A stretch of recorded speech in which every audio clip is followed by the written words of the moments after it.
Fala pessoal que está nos acompanhando em mais uma edição do podcast Na Trilha do Pódio, número 68. Aqui a gente traz os principais personagens do time Brasil, claro, focando sempre na corrida olímpica para Paris, o ciclo olímpico mais curto da história.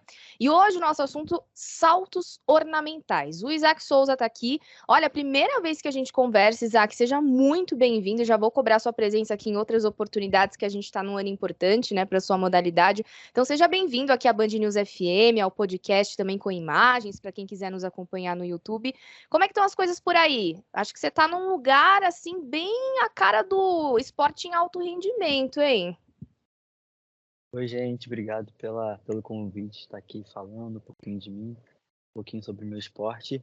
E sim, eu estou exatamente onde eu treino todos os dias, no ginásio de saltos ornamentais. Arrasou aí no CT, né? Você está no Maria Lenk, né? Sim, estou no Parque Boa. Aquático Maria A Lenk, onde foi casa. sediado as Olimpíadas. Não, você tá um arraso, você está no seu local de treino, uniformizado, um lugar onde os melhores do time Brasil costumam competir, treinar mais ainda, né, Isaac? Então, assim, eu me sinto muito feliz por ter você aqui, porque a gente sabe que a rotina de treinos ela é muito intensa, né? Você acabou de sair de uma competição, né, no Troféu Brasil, e a nossa entrevista eu quero falar com você sobre isso, tá? Fechado? Eu quero saber como é que foram as últimas competições, a corrida para o Pan de Santiago, para Paris, né? Se Deus quiser, a sua segunda Olimpíada. E também contar um pouquinho da sua história, que eu sei que você tem muito para falar aí do seu Rio de Janeiro. Mas vamos começar falando o seguinte, né? A gente teve no mês passado, me corrija, tá? Se eu falar alguma data, alguma informação, porque, gente, aqui, ó, não adianta. A assessoria, o Bruno, ele passou duas páginas recheadas de informações. Eu sei até aqui, ó, que aos 13 anos de idade, você recebeu um convite para treinar em Pequim. E a gente vai falar sobre isso, Sim, porque eu sei que essa viagem mudou bastante a sua vida. Mas vamos lá, vamos voltar aqui para o começo desse ano, né? A gente teve o Troféu Brasil e você conseguiu iniciar na plataforma e na plataforma sincronizada, é isso, né? Para disputar o Mundial. Então, por favor, como é que foi essa competição, né? Como é que você começou esse ano, Isaac? Se você conseguiu obter o resultado que você esperava nessa competição, que é tão importante, né? O pessoal está esperando a natação, que ainda não foi, mas os saltos a gente já teve índice de vários atletas e ainda bem, né? sim, essa competição é uma competição bem importante para dar um parâmetro, sabe, para quem vai participar da seleção brasileira daquele período, daquele ano.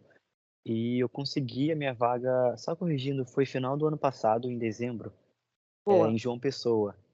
E ali os meus objetivos eram conseguir os índices para as competições internacionais de 2023.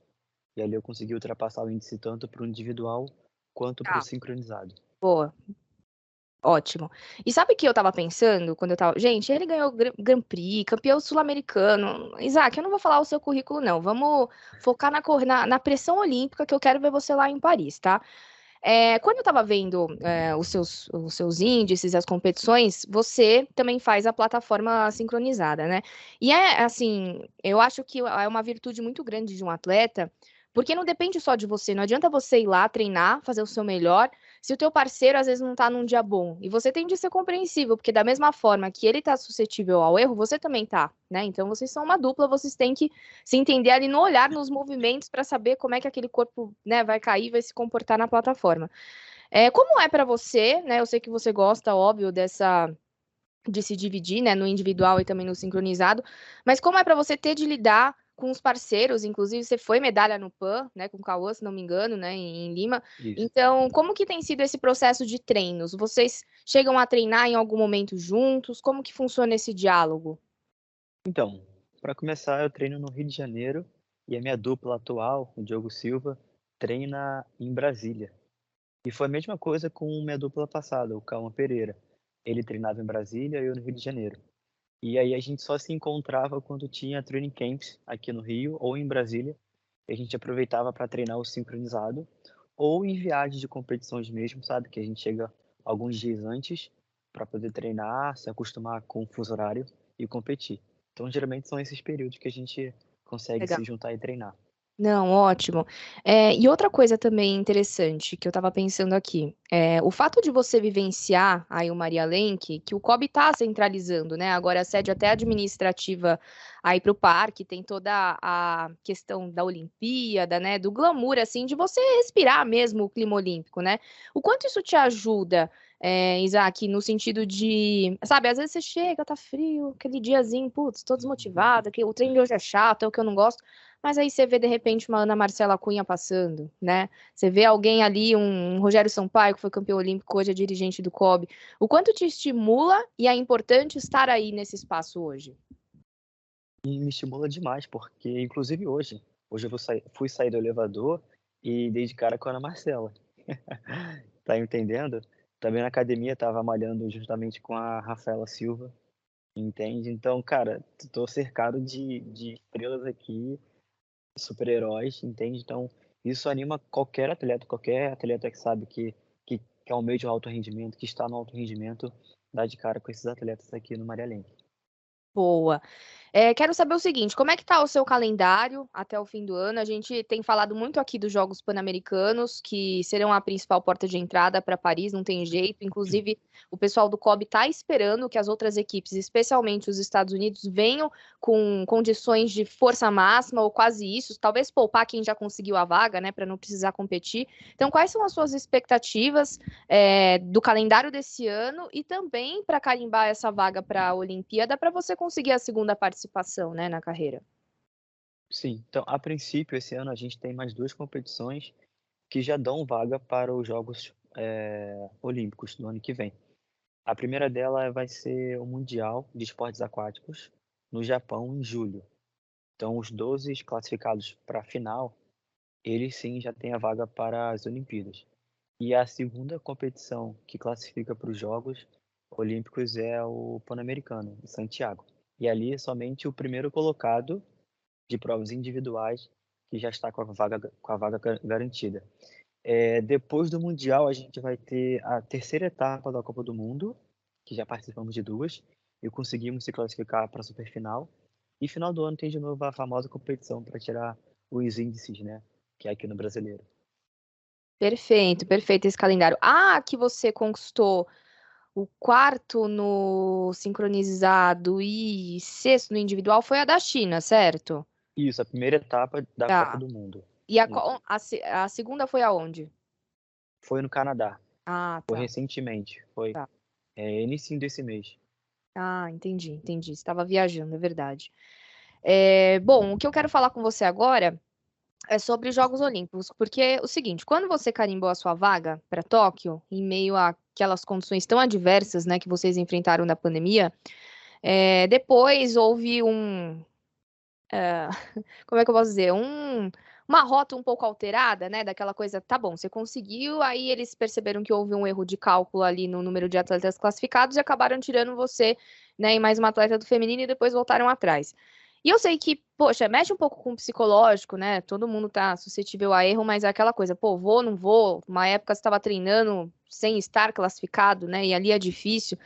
E aí você foi para uma Olimpíada sem público, com um monte de protocolo sanitário, algo que, enfim, se Deus quiser vai ficar no passado e isso não vai se repetir.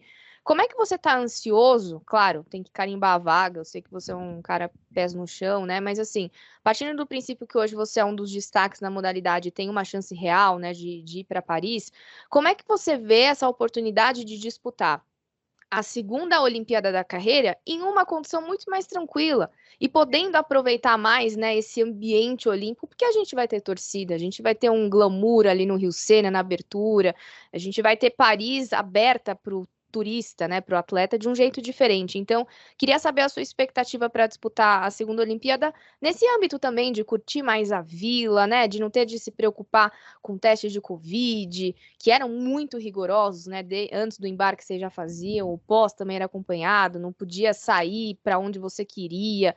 Então, como é que vai ser, assim, na tua cabeça, essa vivência olímpica? Resumindo, vai ser bem diferente, porque tudo que você falou aconteceu há muitos testes diários. Eles falavam saliva teste, né? Então a gente tinha que entregar ali, não podia ficar muito perto de atletas. Sei lá, atleta espirrando, a gente já olhava pro lado, torcendo, sabe? Tossindo, espirrando. E o que eu espero para Paris é um livre-arbítrio, vamos dizer assim.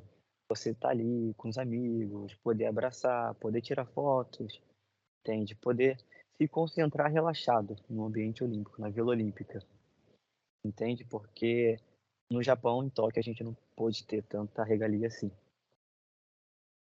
Boa, mas eu quero que você fale mais sobre isso, Isaac, porque a Vila, ela é um local que antigamente, né, ele não era tão restrito, né? Jornalistas circulavam por lá, e, enfim, convidados. Agora, claro, né, que tem algo mais restrito, credenciamento, é um espaço até que o time Brasil vai fazer uma base perto para vocês, porque, assim, a gente nem imagina, as pessoas às vezes nem imaginam, por exemplo, Isaac, tem a academia da Vila, mas às vezes, sei lá, você quer fazer um aparelho X que tem fila ali.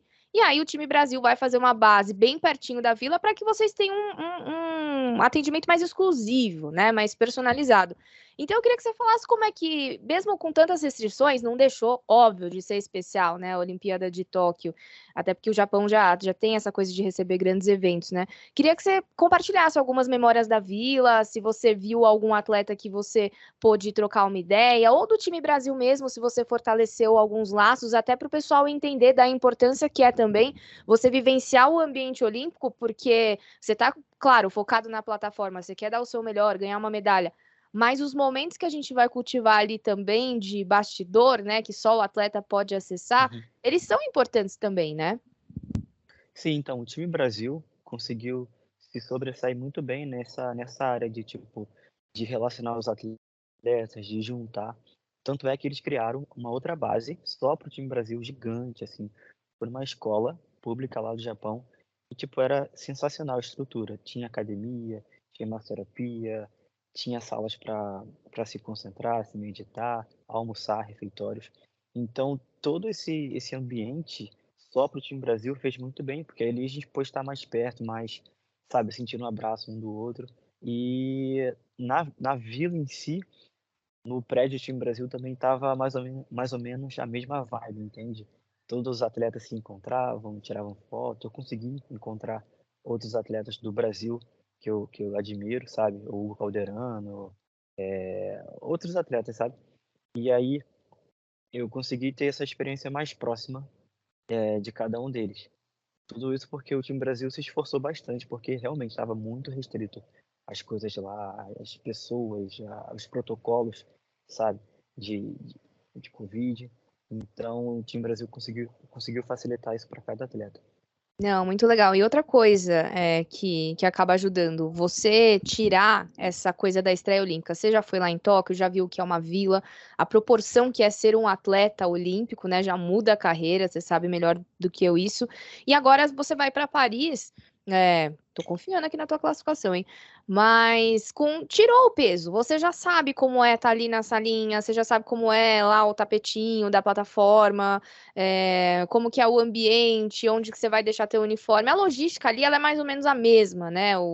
Enfim. E eu queria que você falasse sobre isso, da expectativa de fazer uma segunda Olimpíada, mas já tirou o peso da estreia, já viu como é que é, né? E a gente foi com uma equipe novíssima em Tóquio. Vocês foram com 4, né? E a Ingrid só tinha já feito a estreia em Olimpíada. Agora vocês vão com uma equipe muito mais, né, madura. Acho que a seleção que for constituída para nos representar em Paris, vocês estão muito rodados de competições internacionais, né, Isaac? Sim, com certeza.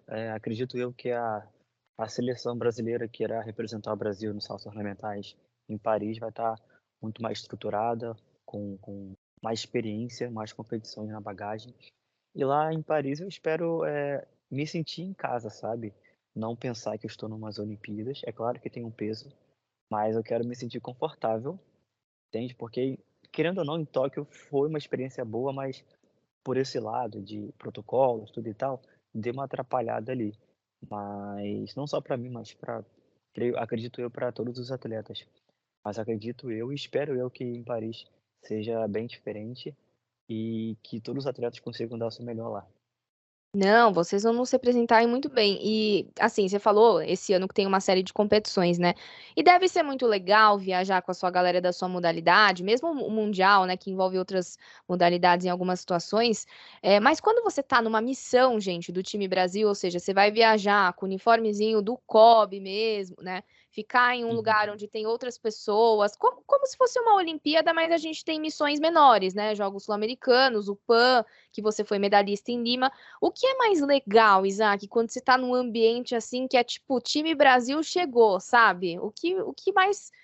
te agrada assim, estar nesse ambiente, assim, com mais gente, em uma missão de peso, com direito a todas as regalias que vocês têm, de acomodação, de uniforme, de alimentação, o suporte do COB? O que que você curte nessas missões, assim, do time Brasil?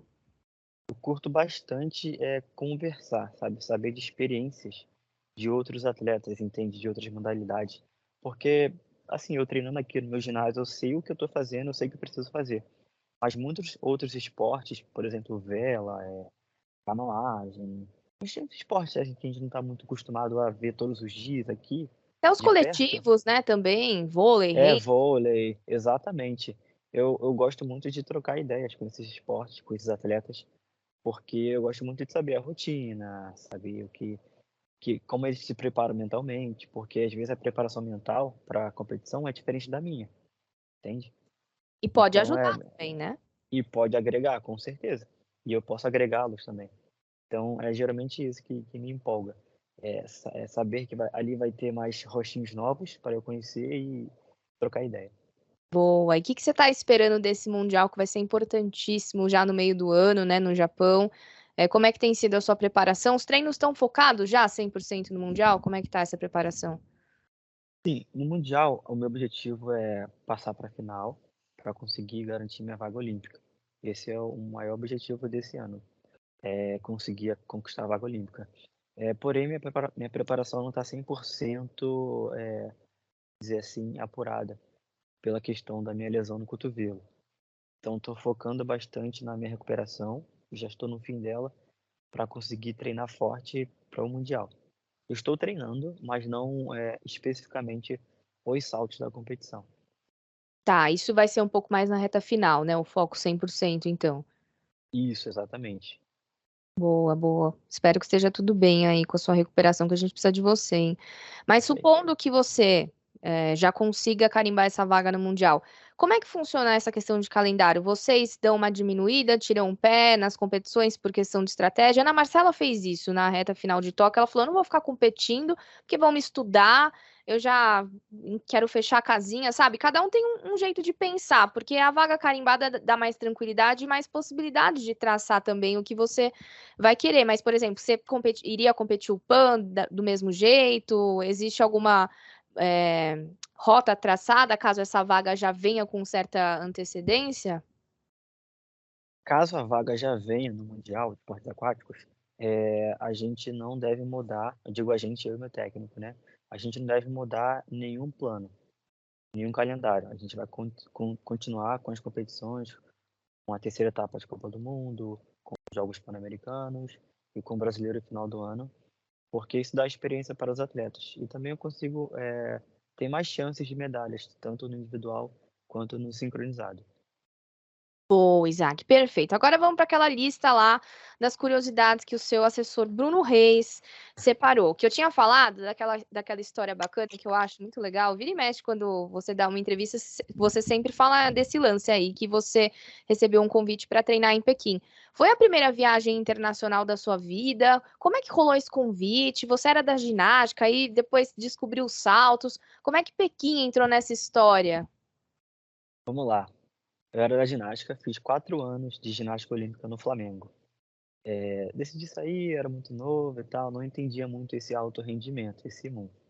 Saí, vim para os saltos, no final de 2010, fiquei, treinei e tal, fui evoluindo, mostrando resultados e tal, até que convidaram a CBDA, aqui ó, a CBDA convidou uma técnica da China para ver a seleção brasileira, para ver uns atletas lá. E ela foi selecionando os atletas que chamaram a atenção dela. E eu fui um desses atletas, entende?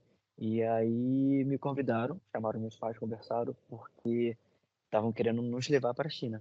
E eu tinha somente 12 anos de idade, nessa 2013.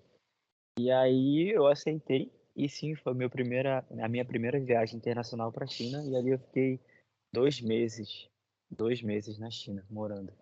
Nossa, com 12, 13 anos, 2 meses. Você foi sozinho, você não foi, claro, foi com os responsáveis, mas seus pais, você não teve a sua mãe, por exemplo, com você.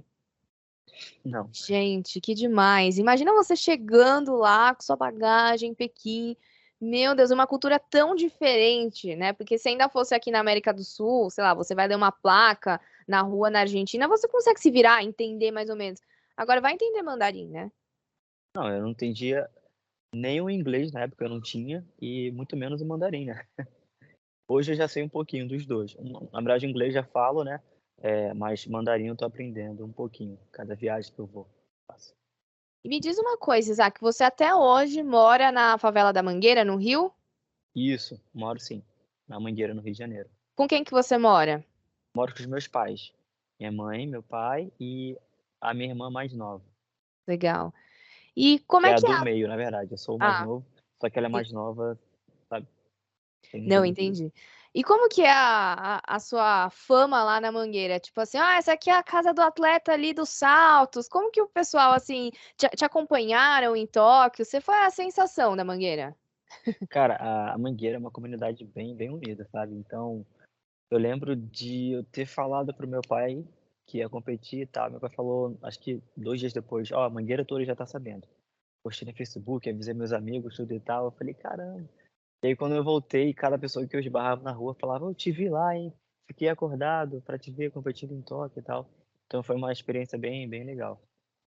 E você se vê como um exemplo para muitas crianças que estão ali buscando educação, buscando oportunidades. Você tem uma participação ativa assim na comunidade e não digo nem com um projeto assim, tô dizendo de conversar com o vizinho mesmo, de aconselhar, de olha como eu cheguei aqui, olha como o esporte transformou, né, a minha realidade. Porque você está falando com brilho no olhar de quem ama muito o lugar onde você mora, sabe?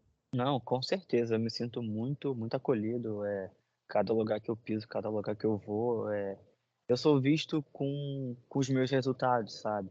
Então, eu gosto muito disso, de poder passar o que eu aprendo aqui todos os dias no ginásio, sabe, essa dedicação, essa ambição pelo alto rendimento. Então, é claro, cada oportunidade que eu tenho de falar com uma criança, com um jovem, eu já entrego tudo que eu tenho, porque eu sei que não é fácil, chegar onde eu tô vindo desse local. E o que que foi mais difícil? Que você falou, é difícil chegar onde eu tô vindo desse local.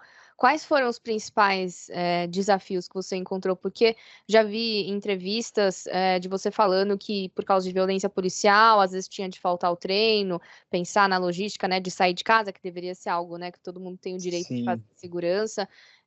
Apesar de te ensinar muito, né, a Mangueira também tem o lado de que você tem de conviver com coisas que não são tão legais, né? sim. Teve vezes que as operações policiais atrapalharam um pouquinho, sei lá, precisei sair um pouco mais tarde, talvez perder um período de treino, por questão de segurança minha. Mas dificuldade eu diria na questão de se acomodar, entende? Ah, poxa, nasci num local, um local onde muitas pessoas não almejam muita coisa, então vou ficar nessa mesmice, entende? Eu acho que essa é a maior dificuldade, sabe, do morador de comunidade hoje em dia, se acomodar no local que está. E eu acho que eu estando onde eu estou, eu consigo passar isso para essas pessoas, porque eu vim do mesmo local. Ô, Isaac, qual que foi a tua maior conquista, assim, quando você saiu da Mangueira e foi pra Pequim? Eu acho que já foi um negócio assim, tipo, caramba, meu, já valeu a pena, sabe? E aí, eu acho que você tem alguns pontos, que são vários, porque são muitas coisas boas, e ainda bem, coisas boas por parte da Mangueira também, claro, óbvio. Mas quando você pensa em alguns pontos, fala, caramba, isso aqui eu já venci, já zerei, o que vier daqui pra frente é lucro. Quais são as suas principais conquistas pessoais? E aí pode ser algo que você tenha proporcionado financeiramente para sua família, e de resultados mesmo, de lugares que você conheceu, de coisas que o esporte proporcionou para você que talvez não fosse possível a curto prazo, né? Vivenciando outra profissão, por exemplo. Eu acho que eu diria que eu proporcionei para minha mãe, uma faculdade, vamos dizer assim. Porque se eu não tivesse no esporte, eu não teria a cabeça que eu tenho hoje. E sem a cabeça que eu tenho hoje, eu não teria dado forças para minha mãe, para ela fazer outra faculdade, entende? Então, o esporte me proporcionou isso, entende? Tanto financeiramente quanto emocionalmente, com as palavras. É claro, né, eu ajudo minha família em casa, com dinheiro, se precisar, se faltar. A gente acabou também de trocar de carro, eu ajudei bastante, entende? Então, financeiramente seria isso. E acho que com resultados, eu acho que eu diria as Olimpíadas, óbvio. Não tenho que expressar de maior do que isso. E os saltos, quando você pensa nos saltos, qual que é o teu maior sonho? É que essa modalidade seja mais visível ainda? É conquistar uma medalha olímpica? O que que os saltos, assim, você ainda, sabe, quer conquistar? Você tem muita coisa pela frente, né? 23 anos, tem muitos ciclos olímpicos, se Deus quiser. Mas qual que é o teu sonho dentro da modalidade? Já que a gente falou tanto fora, né? E os saltos, graças a Deus, têm crescido bastante no Brasil. Eu lembro quando eu entrei em final de 2010, eu não sabia o que era salto, entende? Então hoje já tá a visibilidade do meu esporte já está maior. E o que eu espero para que o esporte cresça acho que isso, o Brasil conquistar mais finais em competições importantes, mundiais, Jogos Pan-Americanos, Jogos Olímpicos, e aí, consequentemente, uma medalha vem. Tem. E quais são os nossos hoje, principais adversários, as maiores referências na sua modalidade que vão brigar por medalha, seja no Mundial, na Olimpíada, enfim? Então, eu costumo dizer que eles são referências quando estou treinando e quando eu compito eles são adversários, né? China, China é um país muito, muito forte. China, Inglaterra, Japão, Canadá também. Acho que esses países são bem importantes ali, estão sempre ali naquele miolo. Boa, boa. Isaac, passa aí as suas redes sociais para o pessoal, a gente se encaminha aqui para a nossa reta final. Queria que você mandasse um recado para sua mãe, para os seus fãs, passa o arroba aí de Instagram, não sei se você tem Twitter ou outras redes, para a gente fazer uma propaganda aí para o pessoal já acompanhar esse seu finzinho de ciclo até Paris. Beleza, pessoal. Sou Isaac Souza, do Saltos Ornamentais. Fico muito grato de estar aqui, podendo falar um pouquinho da minha história, um pouquinho das minhas experiências e objetivos.